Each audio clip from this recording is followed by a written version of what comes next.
दूसरी तरफ महंगाई बढ़ती ही जा रही है। ऐसे में अवाम को काफी परेशानियों का सामना है। बेहद शुक्रिया रचना आपका। आगे बढ़ते हैं। वजारत अक़लियत उमूर 21 जून से मुल्क में कोरोना की वबा के खिलाफ मुहिम शुरू करने जा रही है। मुख्तलिफ समाजी तंजीमें, तालीमी इदारे, सेल्फ हेल्प ग्रुप्स, खवातीन के खुद मुख्तार ग्रुप्स वैक्सीनेशन मुहिम में शामिल होंगे। इस मुहिम में मुख्तलिफ मजहबी, माशरती, सकाफती, तालीमी, तिब्बी और साइंस और दीगर शोबों, स्ट्रीट ड्रामों वगैरह के नामवर अफराद के पैगामात के जरिए मुस्बत पैगाम दिया जाएगा। साथ ही इस मुहिम में रियासत की हज कमेटियों, वक्फ बोर्ड, वक्फ से वाबस्ता तालीमी इदारों, सेंट्रल वक्फ council, Maulana Azad education foundation, वजारत अक़लियत उमूर के महकमे भी हिस्सा लेंगे।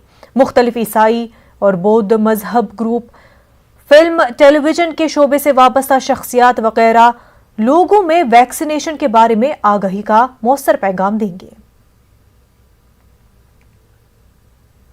वहीं तेलंगाना में आज से मुकम्मल